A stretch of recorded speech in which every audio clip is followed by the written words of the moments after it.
Welcome to the FNDN Series, your deep dive into startup compensation with industry leaders from across the startup world. Join me, Matt McFarlane, a people operations leader turned compensation specialist, as we uncover the strategies and practices driving success in tech startups around the world. Hear insights from heads of people, founders, and experts as we explore how to build robust compensation frameworks that not only fuel growth and retention, but do so in the dynamic startup environment that we all know and love. Let's get into it.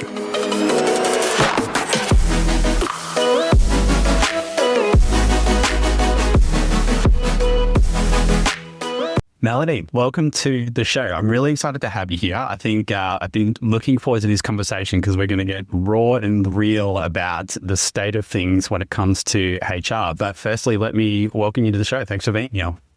Hello. I'm so happy to be here with a fellow cat/dog person. No complaints. Diving into our pre-show talk there.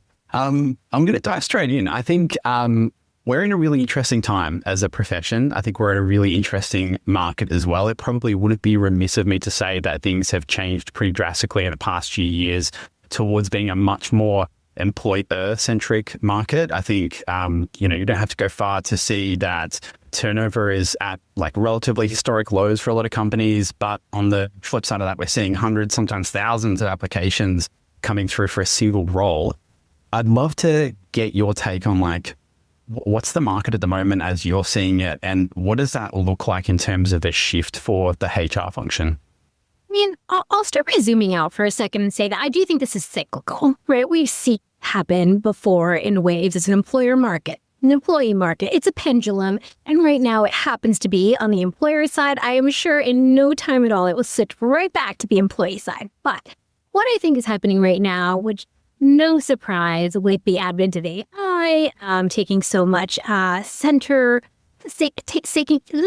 with AI taking such center stage right now, there are a lot of employers that are moving quickly out of, in my opinion, a lot of fear, a lot of pressure coming from CEOs who want to be able to show to the board, to their stakeholders, to their investors that look how quickly we are moving. We're not falling behind on AI. They even want to show to their competitors that we are focused on talent density, which means that we should be able to do more with less. And so there is this pressure that we are seeing to just cut, and have each employee give 2, 3, 4, 5x the value that they were previously able to do. And while that is happening, and until we right-size ourselves, I do think that's going to continue.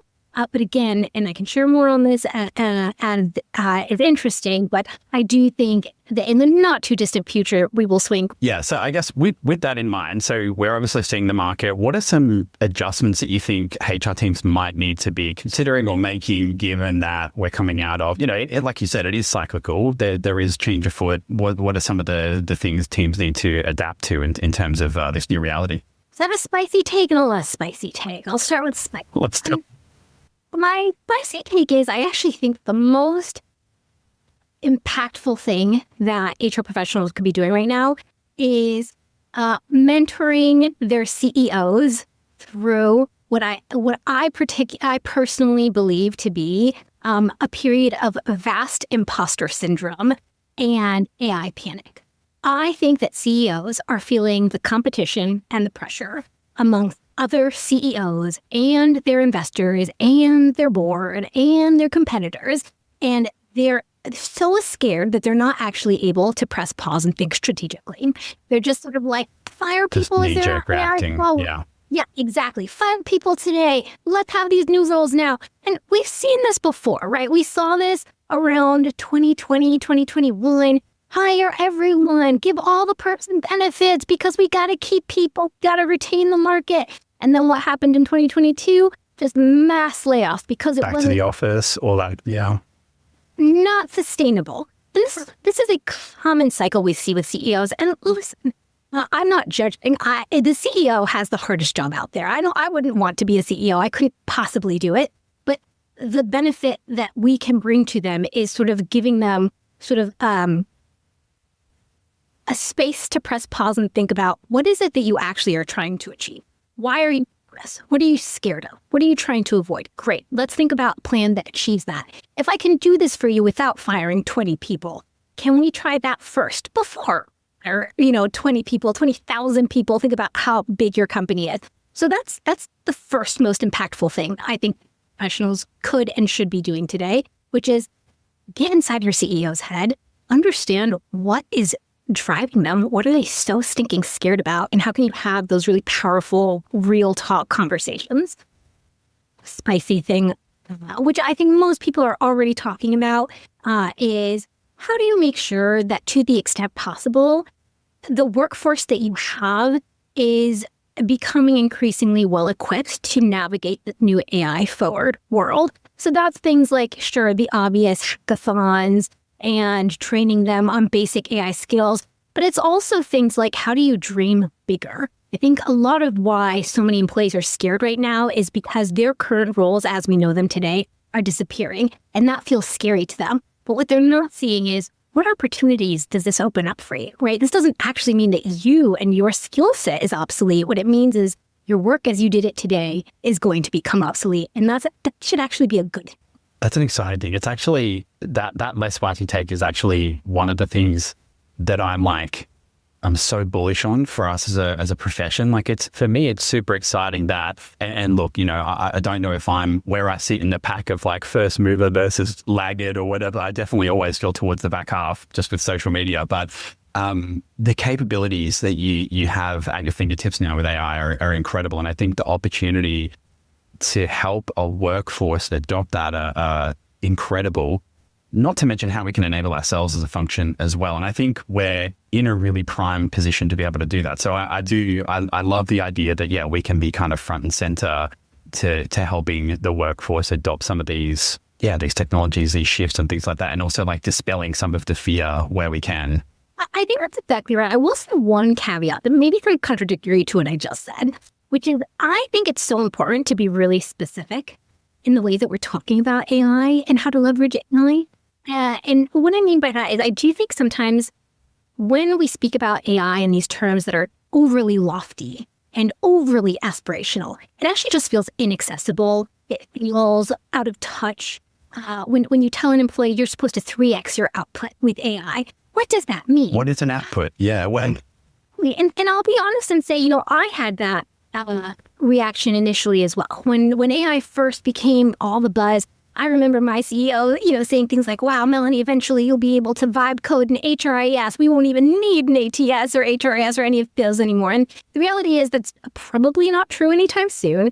But second of all, that made me immediately resistant. And so better is to say, hey, let's just take a practical look at the things that you are trying to achieve today and how AI could help you achieve those things better. Now let's take one step further. What else could you do now that we've offloaded these things? What does that next level look like? Yeah, I would agree. I think it's one of the major reasons in the conversations that I have around why AI often feels really inaccessible is that if you look anywhere, social media, LinkedIn, wherever, people are kind of talking about this this lofty thing, accomplishment or ambition or whatever. And it's like, for so many people, the first step of just being able to play with AI, understand how it works. I was saying to someone the other day that just this past weekend, I, for the first time, used Claude Code. And for months, I have been like, in the back of my head, that little voice, like, you're falling behind. You don't know how to use AI because, all over social media, all these people are doing these incredible things with Claude Code and you haven't even opened it up. So it's so often helping people just take that first step and making it less intimidating to then take the path towards whatever those lofty ambitions may be, right?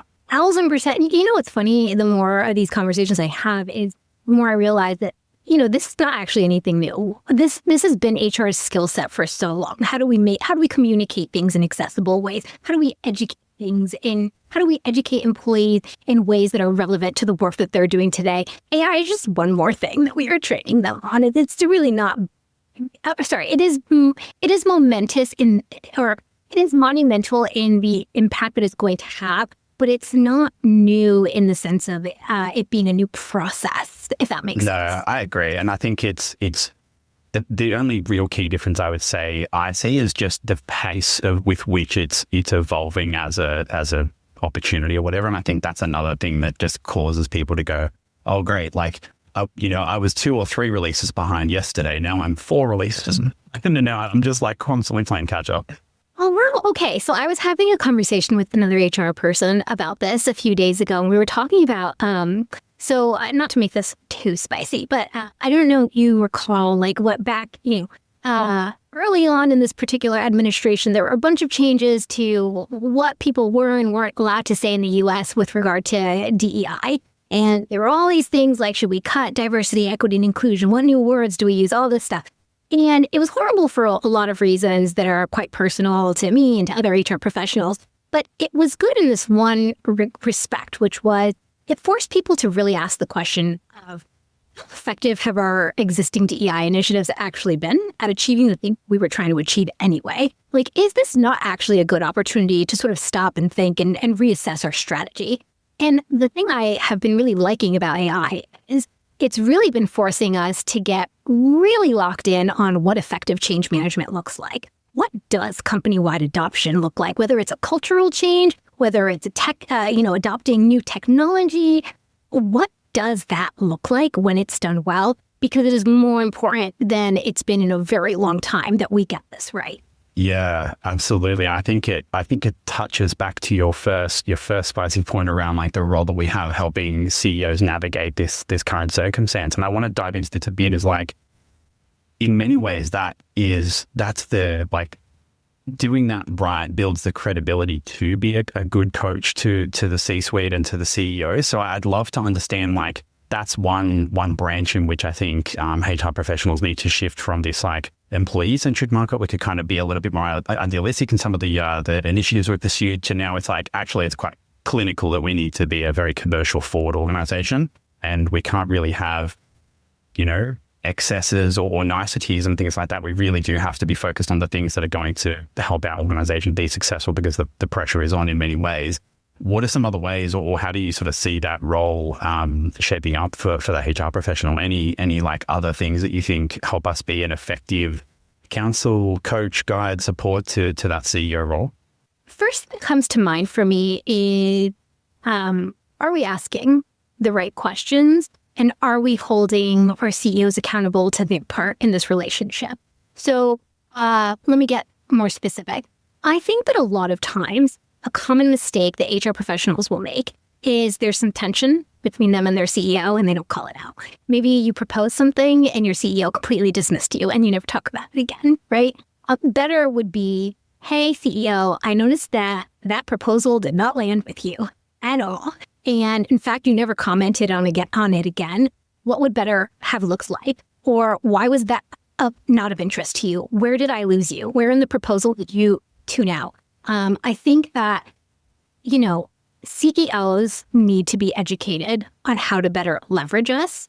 And we also need to be educated on how to more effectively partner with our CEOs. And the only ways that's going to happen is by having these really open, transparent conversations. But I want to be very clear here. What I am not saying is, wow, CEOs are so dumb, and if only they listened to us, everything would be perfect. No, we're both falling short here. Most times when I look around at the CEO, HR, CPO relationship, usually it's a combination of we are not asking the right questions, we are being too rigid in our ways and not actually paying attention to the bottom line and understanding the CEO's perspective.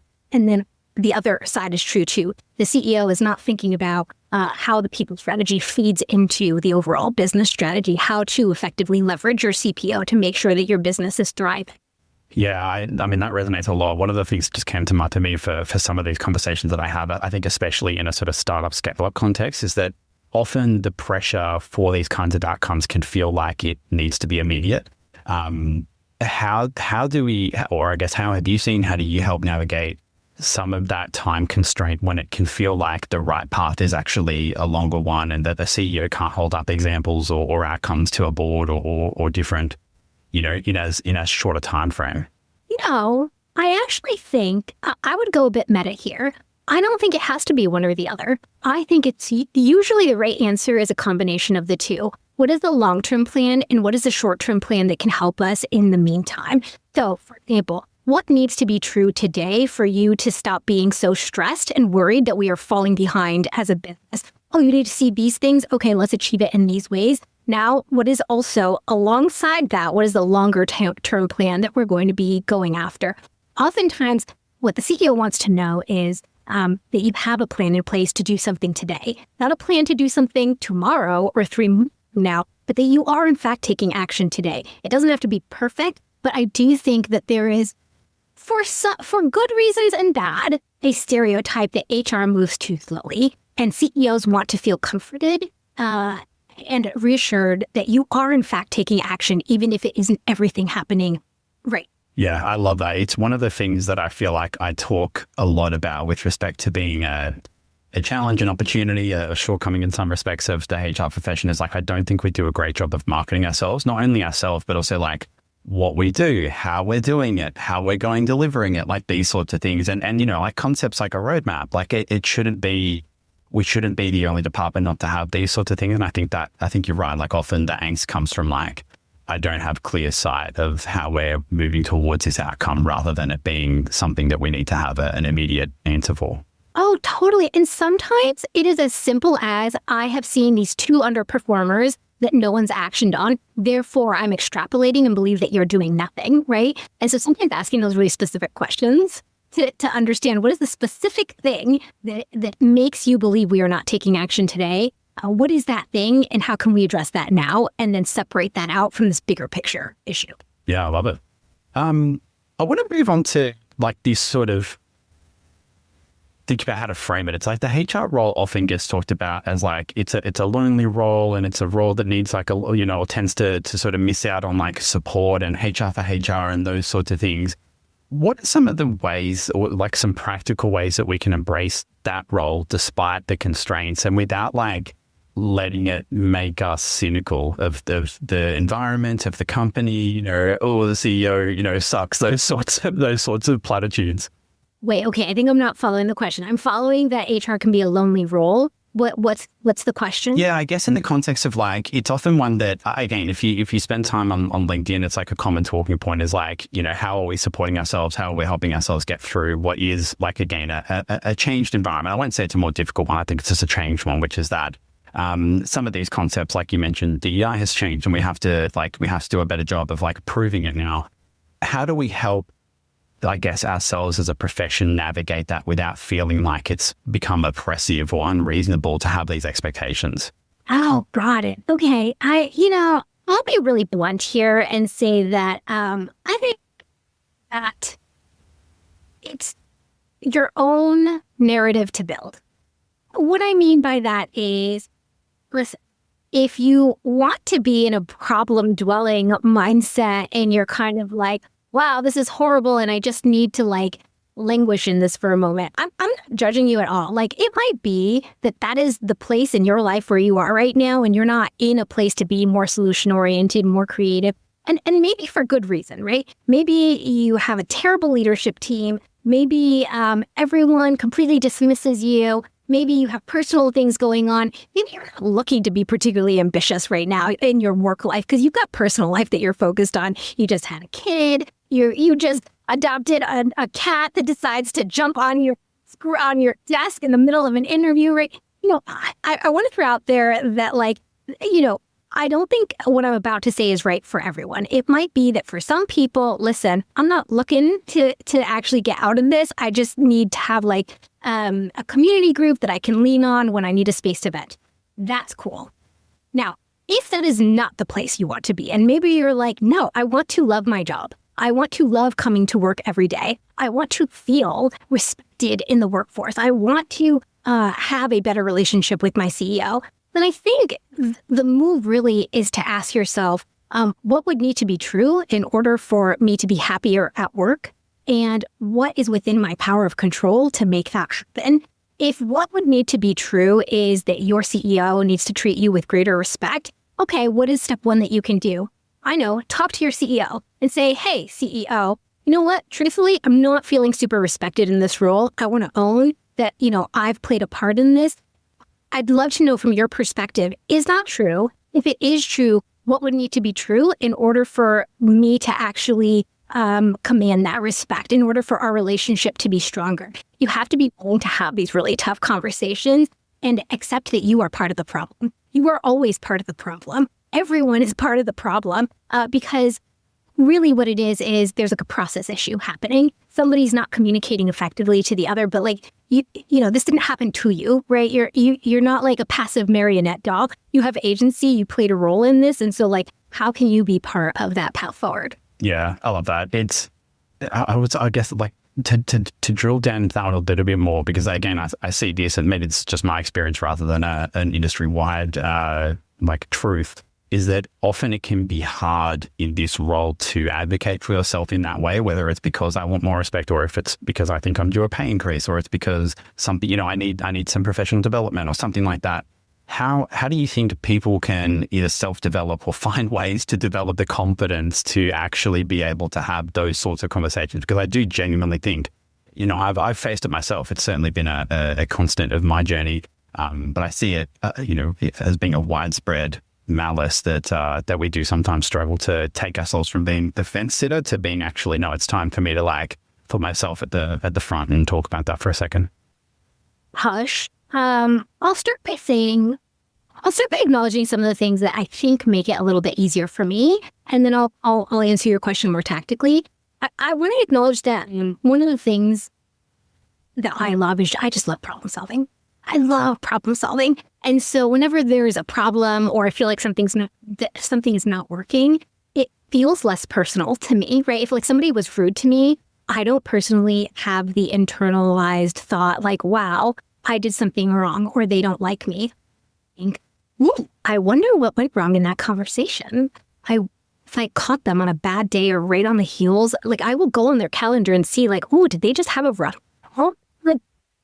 Like I genuinely like, I don't see it as a me problem or even a them problem. I see it as like almost like if I was watching The Office, you know, and I'm zooming out and I'm trying to understand like what led from point A to point B. And I do want to acknowledge that like that does make it easier than if I was like very emotionally invested in this. If you are emotionally invested in this, which like I want to acknowledge, not in a judgmental way. I think that everyone is wired a little bit differently. And that's why I put this out there. Like if that is harder for you, I want to acknowledge, right, that like, oof, like you may have to take some steps for yourself to pull yourself out of that. Maybe put in a list of questions that you ask yourself the next time someone's rude to you, someone dismisses you. Like, what are all the reasons that this could have gone wrong that had nothing to do with me?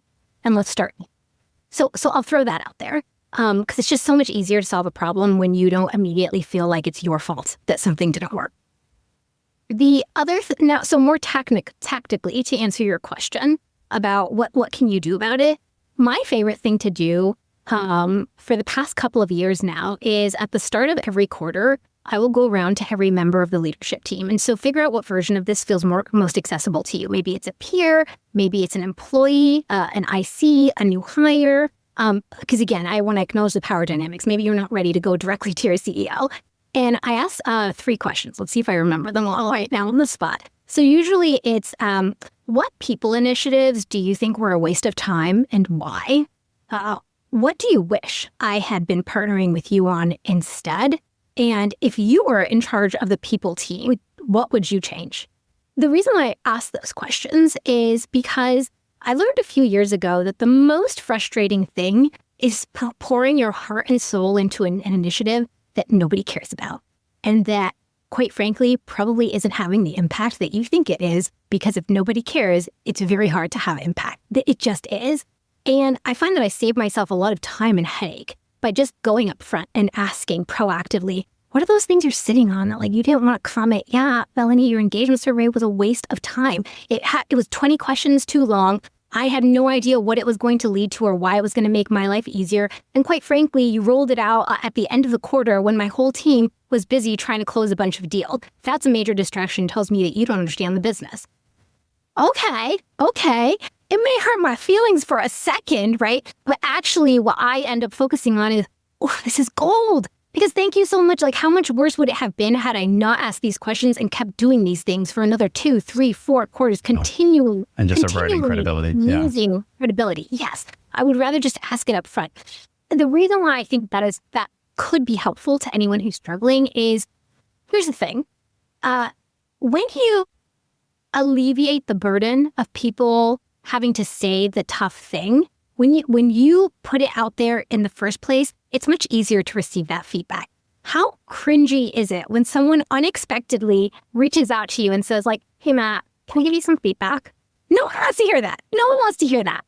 But if you, Matt, proactively ask me, hey, Melanie, I'm just looking to like level up. I was curious to know, like, what about this interview would have been better? Like, what questions do you wish I had asked instead? That's just so easier to receive than me giving you unsolicited feedback. Yeah. Okay. So I'm hearing there's almost like your first point was like almost like though I guess there's an opportunity for like a daily reflection, really to sit down and go, okay, did I have a conversation that I felt like could have gone better or something like that? What are some of the contributors to that? Maybe check the calendar, maybe just ask them, whatever might be your preferred course of action. But then this like more like programmatic or I guess function-wide review that you can undertake as a business partner and really reach out and understand whether or not some of the impacts that you're hoping to have are being felt by the business. I think so. And I guess the last thing I would throw out there is sometimes it actually helps to open up and be a little bit vulnerable. Sometimes people don't realize the impact that they're having on you. So to be able to say, listen, I didn't like how that meeting went. I actually walked out feeling like you don't actually respect me as a leader. I'm going to assume that that's not true and that something is off here. I'm curious to know, like, what do you think went wrong in that meeting? I just think when you bring down your shields a little bit and you remind people that you are a person too, you are also an employee, it sort of puts people in a different mindset. Like, oh, okay, this is not Melanie, HR, trying to make my life miserable. This is Melanie, who has 2 cats and a dog and is, just trying to get through her day, same as me. You know what? Let me level with you, Melanie. It wasn't personal. I was really frustrated because of X, Y, and Z thing. And you know what? That initiative you rolled out, it did make my life a lot harder. I'm sorry I took it out on you that way. Can we figure it out, though? Because it is really important that we change something. That it just, like, lets the wind out a little bit. I don't know if that's the right saying, but it just makes it a little bit less. Yeah, I know what you mean. Yeah. Yeah, and I think just reminds people that, like, you're all trying to paddle in the same direction, right? Like, we're here to help that business achieve their goals to achieve the company's goals, right? Like, we're all in this together in that sense. I want to let you in on a little secret about the speaker lineup for this year's Startup People Summit. We've got the one and only Jessica Zwan joining us. Jessica is giving a keynote on people ops as a product and the role of AI. And that's just one of the incredible speakers we've got lined up. Don't miss out. Follow the link in the show notes and sign up to the waitlist to get first access to VIP ticket pricing before it increases. I think that's exactly right. And I think just for anyone who's listening in on this, I don't want them to misconstrue what I'm saying. What I'm not saying is that you should go to someone and be like, wow, you really disrespected me on that call and you don't take me seriously, because that's going to sort of raise their hackle. The point is to approach with empathy, but also honesty. Hey, like, I'm going to assume it wasn't personal and that this wasn't your intent, but I need to be honest with you about how I felt walking out of that conversation. Because at the end of the day, like, I respect you and I want this to be an effective partnership. And it doesn't seem like that's what we're doing right now. Can we talk about it? Yeah, that statement does so much to take some of the sting out of it, doesn't it? I know you probably didn't intend this, like, that here's how it was felt. Like, let me just level with you. Yeah. Yeah. Yeah, I love it. I lost my question I was going to ask. Actually, I wanted to go down one of 2 paths, I guess. One, I feel like we've touched on both these, so we could segue either way. But one of them is we've kind of talked about this like brand HR. How do we like be really clear about what we're working on? How do we evaluate it in the context of the business, things like that? We'd love to understand, we had this term get thrown around, kind of like department of +1. I'm sure there's many others where we're kind of in this position where we tend to be lumped with stuff that doesn't always seem to fit cleanly in other departments. What are some of the ways that we can either like push back, defend on something like this, or maybe really the right approach is actually to evaluate whether or not it's something that should sit with us versus other parts of the business. But I guess ultimately prevent ourselves from becoming overburdened with things that don't feel like, they're either priorities or just don't fit somewhere else. And so suddenly it gets lumped on HR. Ooh, okay. I think I have an answer, but let me not make assumptions here. Is there a particular example of the kind of thing you're thinking of? Yeah, I guess AI feels like an easy, relevant one, which is just like, make it happen. We need to be an AI forward company. And certainly the last company I was in-house for, that was a responsibility or a remit which like quite generically got lumped on the HR function. It was just like, AI is a thing now. You need to help us, embrace it as a business. Go. No, fair. I'll start with what I think doesn't work. I've seen a lot of HR professionals do this, and I just don't think it's nearly as effective. What doesn't work is saying, hey, that's not my job. Or, hey, I'm already, I've got a full plate, like give it to somebody else. The reason why is because that sounds to your CEO like you're not a team player. Like you don't see the business goals as your goals. You see yourself as separate from the business goals, right? You always want to make it abundantly clear to your CEO that I am here for the business. That is my top priority, same as it should be for every member of the leadership team. So what I think works better is focusing on, is this actually the most effective strategy? Is it sitting with HR the best chance that this initiative is going to have for success? Now, if the answer is yes, what needs to be true in order for us to be able to effectively roll out AI adoption? Maybe it means we need to deprioritize some things. Let me test this with you, CEO. If I were to tell you that I was going to deprioritize, in fact, let's skip our employee engagement survey altogether this year in favor of me having more time for AI adoption, how would you feel? 9 times out of 10, your CEO is going to say, yeah, cut that other thing. I don't care, right? It's all about how you frame it. Now, alternatively, where you might land is, well, I actually am not an AI expert. Let's be real. I was not hired for my technical expertise. Am I really the best person to train the company on Claude? Maybe not. I mean, certainly I can try. I'm happy to take classes, but like, is that actually the fastest, most effective way to do this? Or is more effective to have, I don't know, say our head of engineering lead that? And I can partner with the head of engineering to ensure that that rollout is effective. But let's see, would you rather have me, HR, non-technical person training employees on this? Or would you rather have like expert engineer training employees on this? Sounds like the latter. Okay, cool. Then let me partner with you on how to make that happen. So it's, in my opinion, it's all about making sure that you're framing things from a strategic perspective, and always in the interest of what is going to be the best decision for the business. Yeah, okay. So I'm hearing like almost a sense of like, okay, how do we, if this is a true priority for me, how do we reprioritize like what this expanded kind of bucket looks like, just to make sure that that's focused the right way? Or alternatively, let's collaborate on whether or not this is actually the right place for it to sit, or if it's, with engineering or somewhere in the middle, or whatever the solution might be, depending on your circumstances. Yes, but one step further, CEOs hate when you bring them a problem. So if you go to your CEO and say, well, okay, we agree this is important, but then how are we going to reprioritize? Your CEO is like, why? Just fix it, right? Better is to say, hey, CEO, I agree with you and have identified that this is the most important thing. Therefore, I believe we need to deprioritize these things. Any concerns? No? Great. Boom. See, it's just like a little bit different. You just want to make your CEO do as little work as possible. Yeah, that makes sense. Remove the friction. Awesome. All right, I'll come up with a better segue for this.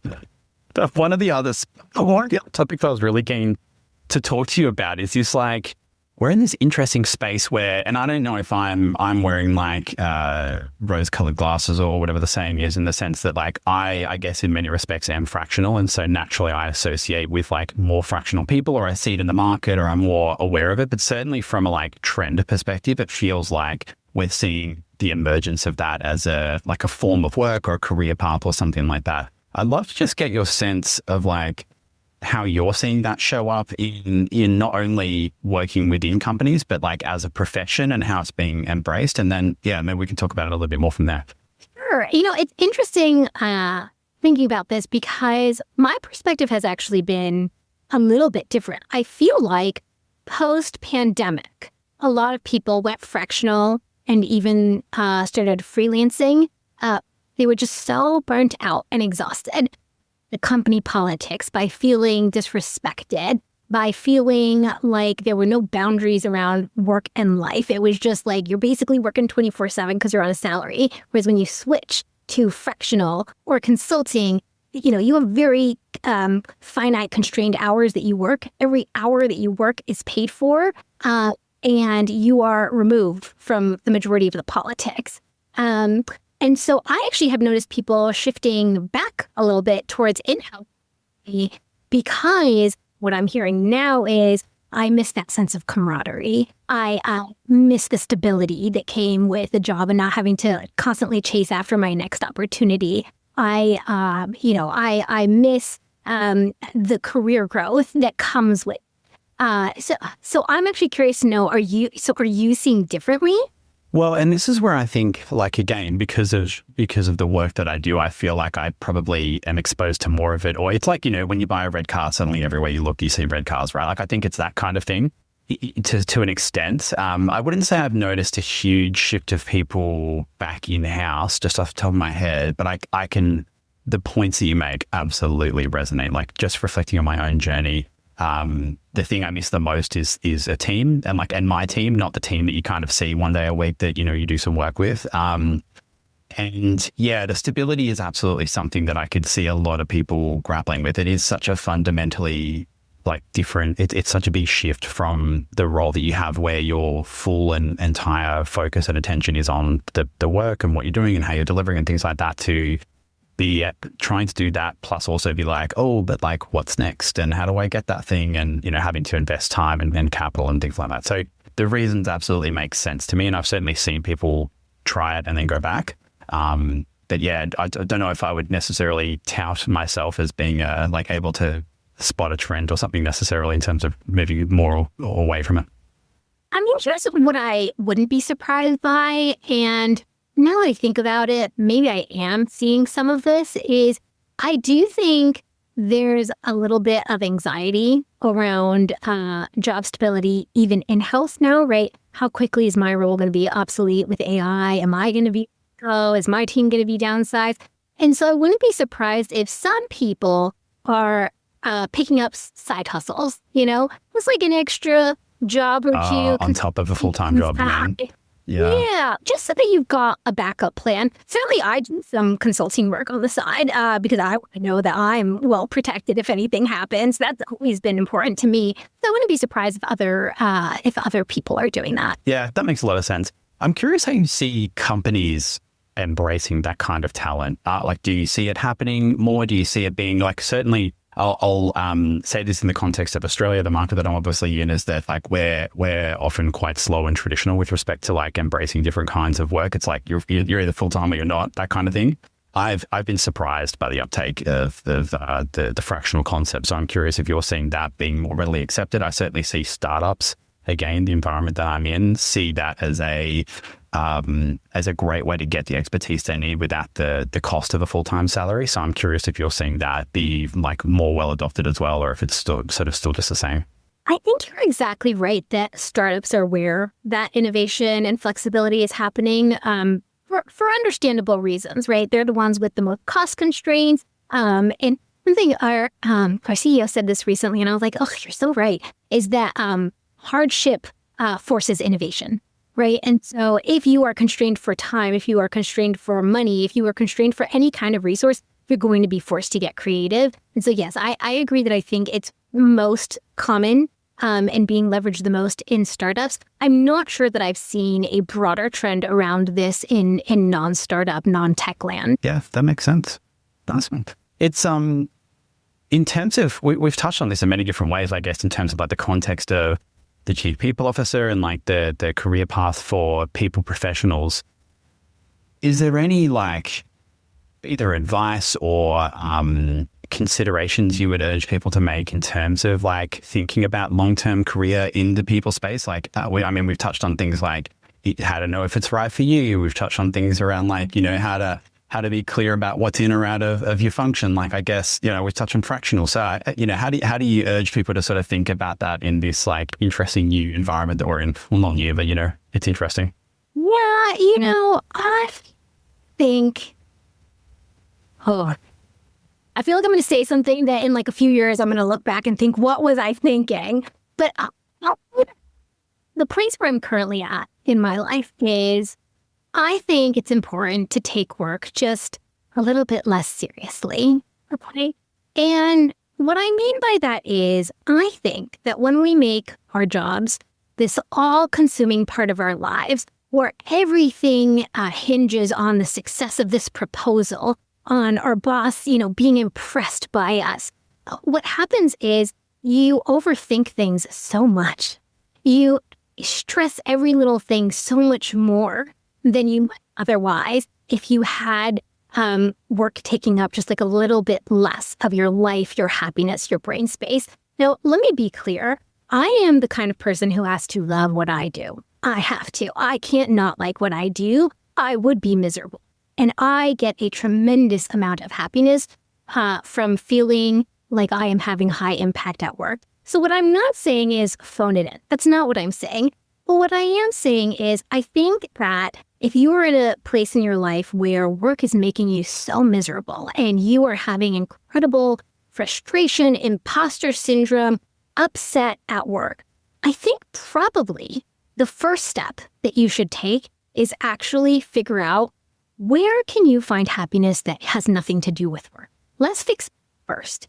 And then once you have enough happiness coming from places that are not work, the work problems, they just seem so much more manageable. Oh, instead of rude thing, next step, let's have a conversation about them about it with them, right? Versus when you're so deep in it, it's like, how dare this person say that? Do they understand how much work I put into this? I bet they didn't even consider X, Y, and Z. Listen, all of those things may be true. They may all be true, but it's just going to be a more miserable, less effective way to handle that situation versus if you're able to a little bit just emotionally remove yourself from that situation. Same thing with like a work proposal. If you're proposing something you're nervous about, like, oh my gosh, what if I get it wrong? What if it doesn't land? What if it doesn't impress? Right? You're just going to second guess that so much more than if you, and you're going to spend so much more time than is needed or than the ROI merits than if you just were to be able to say, you know what? Seems reasonably sound. Maybe there will be some holes. I can proactively flag that I am actively soliciting people to poke holes in my idea, and then we'll fix it from there, right? Because what's that saying? Good is it like good gets it's something like you will get better faster if you just throw something out there and iterate versus it's like trying don't to perfect be the enemy of great or something like that. Those sorts of that's ones. exactly yeah, exactly. Don't optimize for perfection, right? But like we will when we're in this place where we're so wrapped up in work that any mild slight ruins your day. I think that should be a sign that it's time to take a step back and find happiness outside of work. Yeah, I hear that. It's like, I'm sure this is broader than just HR, but certainly like it's such a big part of your identity, right? Is your job. And it's the thing people often ask about after what's your name? And it's like the irony for the HR profession is often when we say we're in HR, we get the weird look from people. So it's like a weird like shadow identity that we're like attached to, but don't necessarily like to say to people outside of work. So creating a bit of separation between that, reflecting a little bit on, what brings us joy outside of work. And hopefully that relieves a little bit of the pressure on everything having to be perfect or right at work. I think so. Listen, for anybody who's listening to this and thinking like, wow, that sounds very woo-woo and hokey. I'll give you a specific example. We were talking about this pre-interview. I have spent the last 2 weeks learning how to mount cat shells for my cats to be able to jump all over my walls. And first of all, it's been so cool because I've learned something new, a new skill set that I never learned before.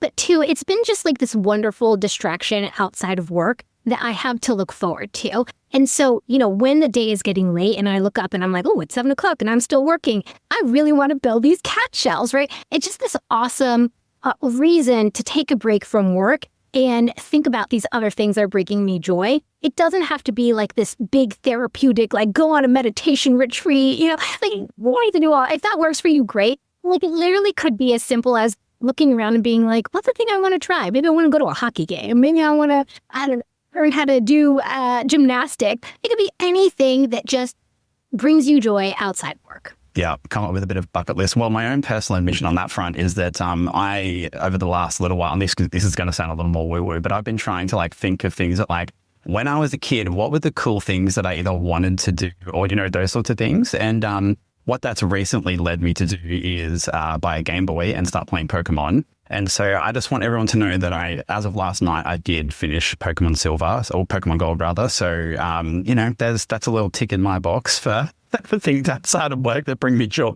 I love that. And see, the next time David in marketing says something that pisses you off, you just remember, that's okay, David. That's okay. I got my Game Boy. I'm putting David's face on the enemy Pokemon, and I'm going to crush you, David. Exactly right. Exactly. I love it. Oh, what a note to end on. This has been super insightful. So I really appreciate you jumping on. Thank you for sharing your wisdom. And thanks for being here. Of course. Thanks for having me. Thanks for joining us on another edition of the Foundation Series. Make sure to head over to our website to subscribe to the Foundation Series for monthly editions featuring future interviews on startup compensation. In each edition, we'll explore the different strategies, trends, and challenges faced by startups around the world. If you have a burning topic you'd like me to cover or a standout guest that you want to hear from, drop me an email so I can dive deeper into the compensation topics that matter most to you.